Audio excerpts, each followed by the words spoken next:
Invitation and to give me the opportunity to talk a little bit of the work that we are doing here at CDC in the research side of CDC, and in particular on serology testing. So just in general, part of my job here is to facilitate the research that is being done, and my main focus is serology. With the surge of COVID-19, the need to do research in different areas of the pandemic was very big, and one of the main focus has been serology testing and the ability to track infection, and once vaccines were developed and started to be applied to the general population, how do we track these vaccination rates and antibody dynamics after vaccination? As we know, there's antibody waning and boosts and other interesting things that are worth looking at.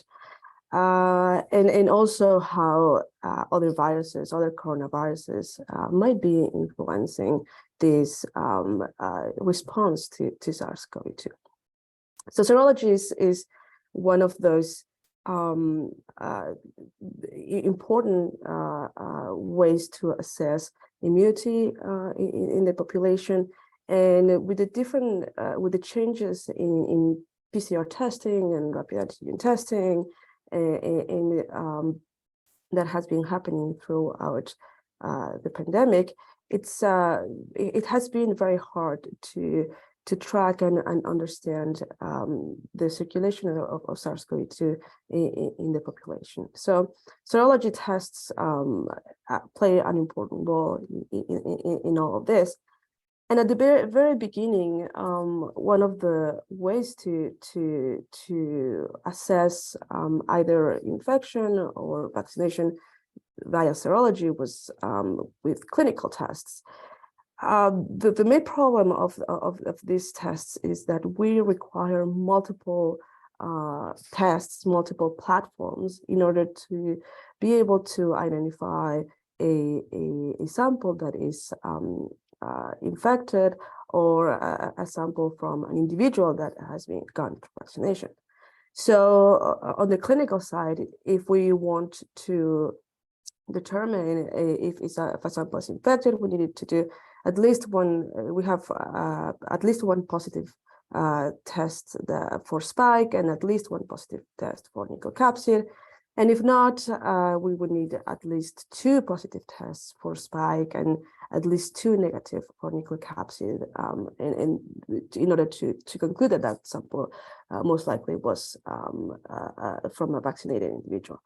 So this was posed a problem where we needed a lot of resources. We also needed a large sample volume. It was very time consuming, and at the end of the day, we had only a qualitative test.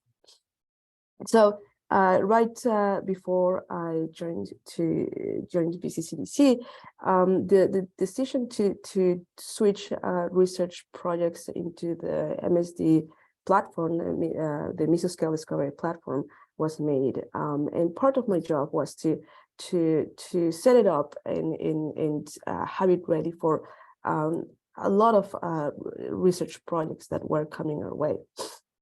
And the advantages of this particular platform are many. This is very similar to Analyzer, but it has a broader dynamic range. It's more sensitive. It has a low background, and it uses a very small sample volume. And also, in the case of serum, like, we can do the tests with as little as 10 microliters. But also we can use different types of samples, such as dried blood spots, and saline gargles, serum, etc. But the 2 most important qualities of this platform is that it's a multiplex assay and it's quantitative. And in knowing this, the options are very, very wide for the information that we can collect. So very briefly, I'm not going to go into the chemistry of all of this, but the MSD assay is based on this antibody called sulfatag. It's a patented antibody from MSD that is attached to this plate. Sorry, that has the plate has attached the antigen that we are looking for, and then we put the sample, and the sulfatag antibody recognizes the specific antibody. And as I mentioned, it's very similar to an ELISA. The main difference is that instead of being a chemiluminescent assay, this is an electrochemiluminescent assay. So we pass a current through the plate, and this is going to lead to the chemical reaction that eventually is going to lead to light. And as I said, this is a multiplex assay. So in this one single well, we can test up to 9 different antigens. Normally, the 10th spot is reserved to as a background control. So we can test 9 different antigens, and this was great because it not only allowed us to identify samples that were that had antibodies against SARS-CoV-2, but also it had other options. And as you all know, probably, the family of the coronaviruses, it goes beyond the famous ones, MERS and SARS-CoV-1 and SARS-CoV-2. We also have these common coronaviruses that actually have been hanging around for a long time. They only cause mild disease, and they are responsible for about like 10 to 30% of the common cold. And there's been a lot of questions on how the immunity to these coronaviruses might also influence the immunity to SARS-CoV-2. So for us, it was very important that we were able to have a panel that was covering not just the antigens specific for SARS-CoV-2, but also that we were able to see those the antibodies specific for the common coronaviruses. So this is the assay that we have chosen to work with mostly. It's not the only one. MSD has multiple different iterations of this and many other viruses. But this is the one that we were able to, like, that we found that fit better our research needs. And as you can see, it tests, in the case of SARS-CoV-2, it is nucleocapsid, the receptor binding domain, and spike. So what can we do with this assay? Here I'm just presenting an example of a study directed by Dr. Andrea Olmsted and Dr. Ina Sekharov here at CDC. And in this study, they recruited individuals that had been infected with SARS-CoV-2 and that had recovered. And they tracked the antibody titers through almost a year after infection. And they were able to estimate antibody waning in these individuals. So as we can see in the blue line, nucleocapsid has a steeper decline than spike, but like both antibodies wane. At the same time, they were able to determine what happens once individuals get their first dose of COVID-19 vaccine. So as we can see, there's a boost on the anti-spike and anti-RBD antibodies, but like nucleocapsid is not affected, and that's as expected, since the vaccines are targeted towards the spike. So we can see these changes in concentration in the antibody, and also we can see changes in the antibodies against common coronaviruses. So SARS-CoV-2 is a beta coronavirus, and we can see that when people get vaccinated against COVID-19 or SARS-CoV-2, there's also some sort of boosting of antibodies against other coronaviruses, while we are not seeing this in alpha coronaviruses. So this is just an example of like how with one panel and one test we can gather all this information on the antibody dynamics after infection and after vaccination, and quantify those concentrations of antibody. But one of the questions, the important questions that we wanted to answer is, how do we differentiate a sample that has been infected versus a sample that has been vaccinated? And this became very important with the widespread vaccination, and then like multiple doses and boosters, etc. So we came up with our own algorithm similar to what was done in the clinic, but based on the reactivity to the antigens that we had on our MSD panel. So if we see MSD determined cutoffs for serum, and if we see reactivity against spike, RBD, or both plus nucleocapsid, we conclude that this sample is coming likely from a person that has seen the virus has been infected with SARS-CoV-2. While if we see a sample that is reactive to spike and RBD, but not nucleocapsid, then we would say that this is likely from a vaccinated individual.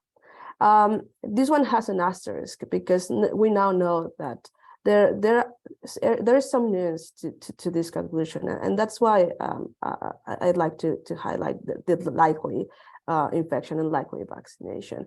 We know that as we saw before, nucleocapsid wanes after a period of time, so probably we wouldn't be able to detect remote infections, and it's something that needs to be also taken into consideration. But once we set up this algorithm, we had the task of validating this the algorithm and our tests and in different sample types. And the first one was obviously serum, because it's the most common sample that we receive. And this is work led by Fangfeng Li, a graduate student at BCCDC. And she concluded that actually the combination of the algorithm that we set up had a very high specificity and sensitivity in detecting samples that were infected versus non-infected. We additionally validated dry blood spot samples because it's a sample type that is highly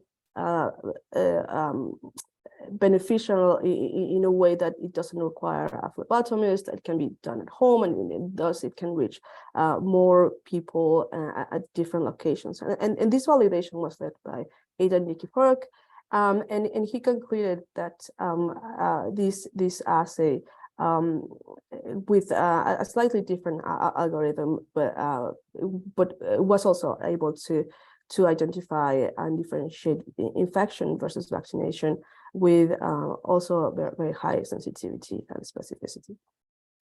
So once we validated these assays, we really just went ahead and collaborated with multiple studies throughout the province and even Canada, and we tested a lot of samples that supported research and different research questions, and that was our main purpose throughout the past year and a half. And I'm gonna talk about one of these projects that we started last year in collaboration with Dr. Deborah Money at Women's Health Research Institute. And this one is mainly focused on understanding how the distribution of the spread of SARS-CoV-2 in the population of British Columbia. And for this, the idea of using antenatal samples came due to the fact that individuals that are pregnant in BC get tested during the first trimester of pregnancy for other diseases, and also there's residual serum that we actually store for a year here at CDC, and that we can access. We ask permission to access. And that we can take a little bit of this residual serum and test it on the MSD to see if we can use these antenatal samples as a proxy to track the progression of SARS-CoV-2 in the general population of BC. There's of course many limitations of using this sample type. It only reflects a certain population, the individuals that are pregnant. The testing is cross-sectional, and as I mentioned before, there's waning over time. In the case of infected individuals, we cannot determine a variant. However, there's also a lot of strengths. It's not a biased population. We don't take into consideration socioeconomic status or race, and we are like really just selecting within the pool of pregnant individuals. This testing is more accurate than PCR testing in the sense that right now there's not a lot of PCR testing happening. So serology is a good tool to use too. And we are able to collect across the province and different age groups. So in general, the methodology that we have used for this project is that we select randomly 300 samples a week that are evenly distributed within the health authorities. I just want to mention here that Interior, Vancouver Island, and Northern are combined and are lumped together because the number of samples is considerably lower than Fraser and Vancouver Coastal Health. But also we try to distribute these samples through different age groups. And we actually do have a fairly good distribution of samples of individuals between 16 and I think the oldest we've collected is around 60 years old. So we have we try to distribute these 300 samples as even as possible within the health authorities and the groups, and then we test them on the coronavirus panel against IgG. Those samples that are have evidence of infection by IgG are also tested on IgA, and I'll go in a little bit more detail on this part in a few slides. So this is IgG data, and what we were able to do is to distribute the sample testing in 3 main groups. In the yellow, you can see samples that have no antibodies or that have no evidence of antibodies against SARS-CoV-2. In the blue, samples that have evidence of infection, and then in the red, you see samples that have evidence of vaccination. And when we first started this work in November of 2021, what we saw is that there was the majority of the individuals that we tested where it had evidence of vaccination, very little infection, and then still some samples that were not either vaccinated or infected. And then Omicron hits. And then and everything changes, right? We see a very rapid increase on infections, and then it stabilizes around March between 40 and 50% of infections. So in this graph, it's a little bit more clear, the rapid race on infections, and then like it's like pretty much a flat line until the end of January. That's the latest data that I have available right now. So we see this very big wave of infection, but then we are not able to see further waves, and when we try to see if there are any differences between the different health authorities that we were working with, we see that again there's some differences at the very beginning when Omicron is taking over infections, but then there's no real differences. Interestingly, we do see a little bit more changes in the age groups. The 16 to 27 year old group, that's this red line. It seems to be have more variability and a higher rate of positivity compared to the older age groups, and this is something that we will come back in a little bit. It caught our attention that this was happening with the younger age groups.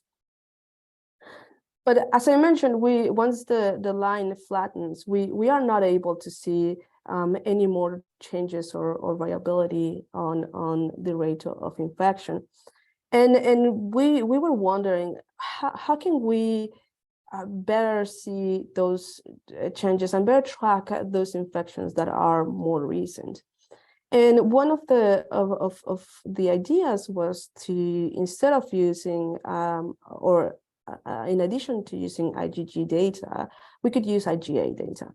And this is because IgA is one of the very first antibodies that is generated during SARS-CoV-2 infection, but also it's one of those antibodies that wanes quickly after the infection, and that's when IgG takes over. So because there's only a few weeks where IgA is present and dominant, we thought that maybe by testing IgA, we would be able to better track recent infections in our population. So the way we address this was by taking all those samples that have evidence of infection by IgG and test them on IgA on an algorithm very similar to the one used on IgG. And very excitedly, what we saw is that like only 30% of the individuals that we tested had evidence of antibodies against spike and nucleocapsid. 64% were only positive for spike, and we even had a small population, around 6%, that they didn't have either spike or nucleocapsid, and they came back as negative. So this highly suggests that IgA, like these individuals would be individuals that have been recently infected with SARS-CoV-2. And when we overlap the trends on the percentage of positivity between IgG and IgA, we are able to see more fluctuation on this positivity rate on the IgA group. So for IgG, we see that like it pretty much remains within 40 and 50%, as we had seen before. But for IgA, we see bigger changes. We go from 25% to 40% to almost 20%, and then like by November 2022, like when the respiratory season was starting, we see like a steady increase on the positivity rate. So this is very, very encouraging, and this is this suggests that we are able to track these different waves of infection with IgA data. Of course, this is just some preliminary data. We need to keep testing to see if we can continue seeing these trends. But it's part of the work that we are currently doing, and that every week we are pulling all these samples and keep populating this graph. So just to finalize, I'm gonna talk about this part that I mentioned before, and this is the graph that I showed a few slides ago, where we saw that the younger age group seemed to have a higher rate of infection. And when we looked at the IgG and IgA in these younger groups, we see that they consistently have lower levels of anti-spike, both in IgG and IgA compared to the older groups. And that got us thinking that if this population seems to be more infected, but like they have lower spike, is it because of the lower rate of vaccination? And we are lucky because we are able to link this data that we have. We are able to link it to the vaccination record. So of all the samples that we tested on IgG and IgA, we see that 80% of them have received at least one dose of the vaccine, with 90% of them having 2 or 3 doses, and really the majority of samples having at least 2 or more doses. But when we split this by age group, what we see is that this younger population has a really high rate of unvaccinated individuals compared to the other 2 groups. While they are like around 16–15%, the 16 to 27-year-old group has almost 30% of individuals that did not receive a vaccine. And moreover, you can see that like almost all of the individuals vaccinated from the older groups are vaccinated at least with 2 doses, while in the younger group it's not as big as a percentage. So this is also indicating that there's probably like we are able to detect this lower vaccination rate with the data that we are generating, and with the help of the vaccine linkages, we are even further dive into the data that we are generating with the serology testing that we are doing. So this is pretty much what I wanted to show you, and I hope that I showed how we can use these multiplex assays in several serosurveillance studies and track antibody kinetics and vaccine dynamics and effectiveness. And also this antenatal project that has been really important to us, and how we think that it's a good way to track SARS-CoV-2 in the general population, and that IgA has really good potential to help track recent infections and see the fluctuations in infection in the population. Of course, more data is necessary, and a lot of more analysis needs to be done. But we think we are a good start. And beyond SARS-CoV-2, we are hoping that we can expand this to other viruses and to track other infections. So some of the work that we are continuing doing, that we're starting doing right now, is validating an assay for Mpox that we hope that eventually will help us on serosurveillance studies, or even in diagnosis of the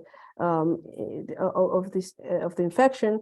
And the other panel that we are validating right now is one that involves flu and RSV, and that we hope that can be used with SARS-CoV-2 testing during respiratory seasons to keep track of these viruses and see the proportion of each of those during the respiratory seasons. So with that, I just want to thank the amazing team that we have at BCCDC. This work is led mostly by Dr. Sekirov, Jassem, and Morshed. And there's been, I want to especially thank our group of technicians who really are the ones that are doing all this work and keep track of the testing, go hunting for samples, and keep everything organized. And this whole work is possible just because of their hard work. Thank you very much.